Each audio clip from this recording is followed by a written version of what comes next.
is autumn. Welcome if you're new and welcome back if you're not.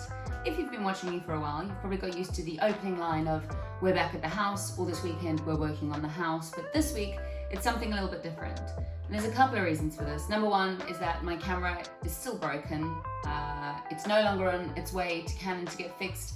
It's been lost in the post and I didn't take out insurance, so that's a fun little snippet of how life's been at the moment. And secondly, we've been living in the house for a month now, and naturally, a month of practice makes me consider myself an expert at living on a building site. Now, when I started this channel, I wasn't sure who was going to watch it, but for some reason, I didn't think it would be a bunch of people also doing up their house. But from the comments I've got so far, I've gauged that a lot of the people watching my videos are renovating or thinking about renovating a house. So I thought I would list some tips and tricks about living on a building site or living in your renovation project, and I hope it helps. Firstly, I thought this could be helpful because it's COVID. So we are spending a lot more time in our houses than usual. I mean, it's June now, hopefully it's over, but we never know. So just if we're gonna be spending a lot more time indoors, or even if you've changed to flexible working like a lot of us now have, it's just good to know how to live amongst what I can only describe as chaos. Just a couple of things I want to note first. You know, we don't have children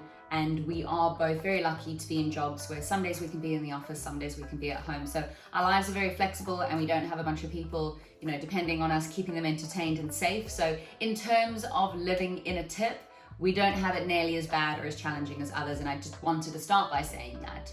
But that being said, here's some stuff that's helped us get through the last month. So I want these tips to be pretty practical, but I'm gonna start with the first one, and that is to keep a positive mindset. Now, Tom and I both know that's a lot easier said than done. We've certainly had our ups and downs since entering said chaos/tip. Firstly, I try and remember that doing up a house is something that loads of people want to do. So I know I moan, and I know I can be pretty sarcastic about our situation a lot of the time, but I do like to try and keep that in mind, as it does just give a lot of motivation, and it also keeps you a little bit more grateful about the fact that you even get to do this. Some other things that I find personally useful is that being in the house means that we have more time to work on the house. My beginning videos was just us in the house on a Saturday. Try to get a day to span a whole 14-minute video. But now, you know, we can be working on the house multiple nights per week, and that is something that does not go unnoticed. It definitely makes a difference. Also, just the perks of being where we are. So we're now in London, we're closer to our friends. We were in Essex for almost a year or over a year. And the entire time, you know, we were desperate to get back to London. We love London, and that's why we've bought here. So I try and remain thankful that we get to be back here, grateful that we get to be here in our friends, particularly as the sun comes out. For other people, there might be other reasons why it's great to be in your house. For example, you're closer to work, you're in a nice neighborhood, which is the reason you got the house. Maybe you've got a bit more space, you're upsizing. I don't know, just think about why you wanted the house in the first place and why you wanted a renovation in the first place, and just keep channeling that in your mindset. Now that's it for the wishy-washy tips, and here are some actual practical tips that you can put into place. My first practical tip is do whatever you can to make your current living situation comfortable. So this could mean furniture that's only going to do you for a couple of months. I would advise getting secondhand stuff on Facebook Marketplace as an example, and then selling it on Facebook Marketplace when you're done. A few examples of this are we got proper wardrobes for our clothes. We've mentioned this a few times now, but we got a fridge, a washer, a dryer, an oven, a microwave. We fully kitted out the kitchen while we still had the chance, even though none of that kitchen stuff is what we're going to end up with when the house is done. This could mean different things to different people as well, like whatever you can to make things comfortable. The washer and dryer for us just means that when we work long hours and we're working on the house, we don't have to be walking to a laundrette to do our washing. Again, it's a luxury, but it's something that makes our lives a lot less stressful, and it means we've got more time to work on the house. The wardrobe is another example. It means that even when we are going to work, we've got somewhere to properly store our clothes, which is safe from dust, which somehow managed to cover everything. We upgraded to a bigger fridge. It's kind of a full-size fridge freezer where you can store more than enough food, and that again for us is just a luxury because it means that we can have loads of fruit and veg and fresh produce, and we've got somewhere to store it and to keep it fresh so that we can eat well throughout the week and not feel quite as horrendous as we did when we were eating Morrison's food court 3 times a day. The next tip, which links to do everything to keep it comfortable, is to have one room that's completely or almost completely done. As I said, with COVID, we are spending more time in our houses than ever, and so this room has kind of been an oasis away from the rest of the house. Once we shut the door, it's almost, not quite, almost possible to forget that we've got a lot of stuff to get done on the opposite side of the store. You're gonna find that in the tiny pockets of space you have within the house, your entire life is within that house. So for example, in this bedroom, we sleep, we work, our desk and computers set up over there. We eat, we bring our office chair to the table and eat our dinner on it at night. Everything, our entire life is done in this room. So it's good to just do it up to the best of your ability, so you've got a little bit of a safe haven and just somewhere you can go and escape it all at the end of the day. The next one is have clear rules about when you work on the house. Now this works for a couple of reasons. Number one, it's very tempting once you're moved in and you've got a room ready to just slack a little bit.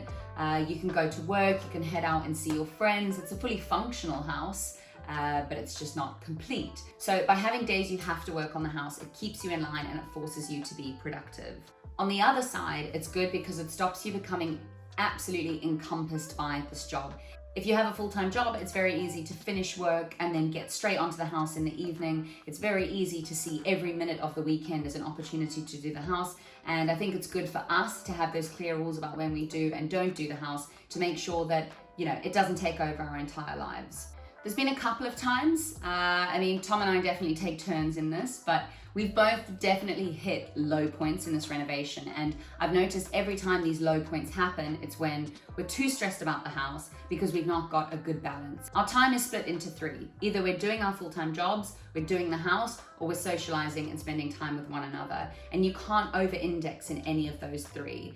If our jobs get too stressful, the house and seeing our friends just get deprioritized. If we're spending too much time on the house, I feel like I'm not achieving enough at work, and also I'm missing my friends. And if we're spending too much time seeing our friends, it's really fun at the time, but then the stress absolutely catches up with us when we realize we've not been, working on the house as well as we could have. I think having clear rules about when you should and shouldn't be working on the house really helps alleviate that. For Tom and I, we do Monday, Tuesday, Wednesday. Those are the evenings that we focus on the house. On Thursday and Friday evenings, it's all about socializing or date night or whatever we want to do. We then work on the house one full day during the weekend. So it can either be all of Saturday or all of Sunday, but it's got to be one of them. It's usually just based around when Tom's dad's available. So if Sunday works best for Tom's dad, we do that. If Saturday works best for Tom's dad, we do that, because quite frankly, we're useless without him. And then the biggest one for me, and I think the one that probably a lot of people have questions about, is cooking. Now, again, I'm going to preface by saying we are very lucky. We do have a functioning kitchen at the moment. I know people who've had to cook on cooking stoves in their lounges while their kitchen's being renovated, which we're going to have to do at one point. But for now, I just want to let you know what we've been doing to make life a little bit easier. Firstly, as I said, we invested in a bigger fridge, an oven, a microwave. I say invested, we got them for dirt cheap on Facebook Marketplace. But these things aren't the things that will end up in our house. Our fridge and all of our, oven and everything's going to be integrated. And so it's not the kitchen items that we're going to end up with, but I think it's very important to keep life a little bit normal for now. With cooking, keep it simple, and I can't stress that enough. Just very easy dishes that don't take a lot of preparation. Cooking is like a 3-course affair for me every single night. I spend all day thinking about dinner, and I spend all evening preparing dinner, and then it's wolfed down in about 10 minutes. But during the renovation, you've got to, hone it in and bring it back. So I'm talking vegetable pasta. I'm talking, that stuffed pasta you chuck in a pan and add some tomato sauce. You can roast a bunch of veg in the oven. We eat a lot of chicken Kievs, like the veggie chicken Kievs and stuff like that. It's certainly not the healthiest diet, but it is better than when we were eating at Morrison's food court 3 times a day. Within that train of thought, meal prep. With our house schedule I just mentioned before, we work on the house Monday, Tuesday, Wednesday evenings. We work full time. Thursday, Friday we're seeing friends. Saturday we're working on the house. Saturday night we're probably in bed by 10, and then Sunday we go for a long cycle, see our friends, have a good time, whatever. There's not really much time for cooking food within that. And if you're preparing dinner every single night, say it takes you an hour to cook and then eat and then clean, and I finish work at 6 p.m., we're talking past 7 before we even start on the house. Given that half the house doesn't have lights and it's dark by 9, you're really not buying yourself much time.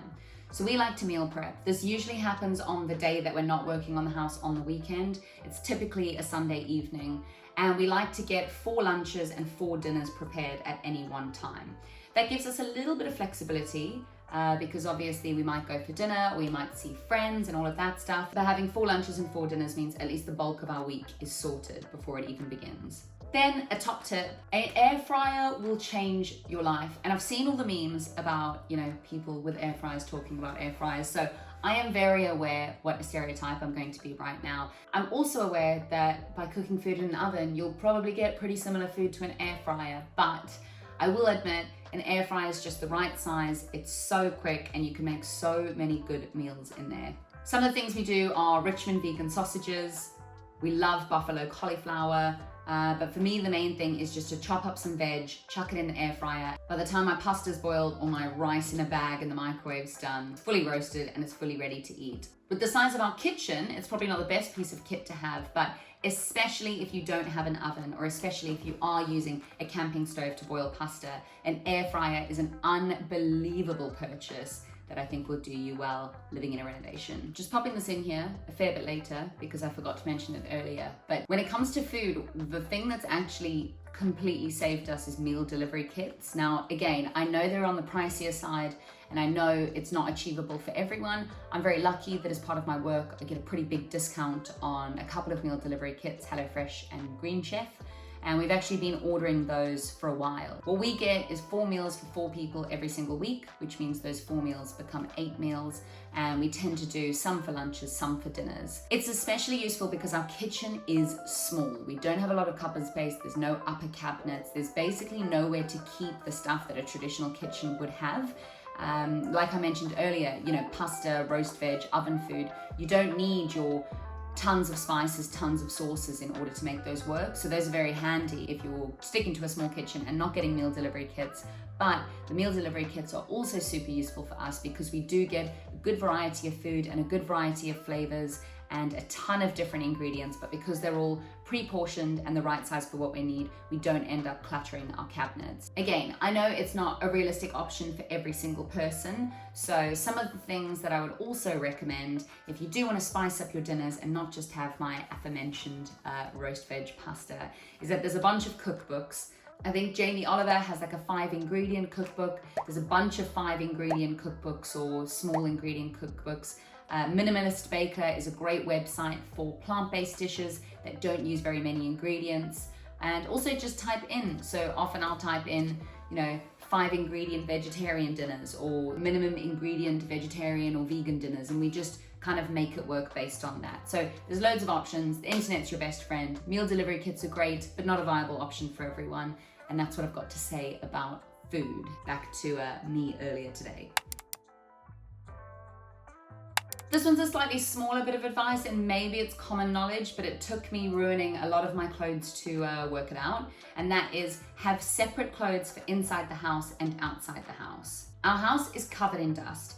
Every single inch of it is filthy all of the time. And so I used to wear, my favorite jeans and a white t-shirt because I wasn't doing up the house. I just assumed cooking, chilling in the garden, all of that stuff would mean that I can wear my normal clothes. I was wrong.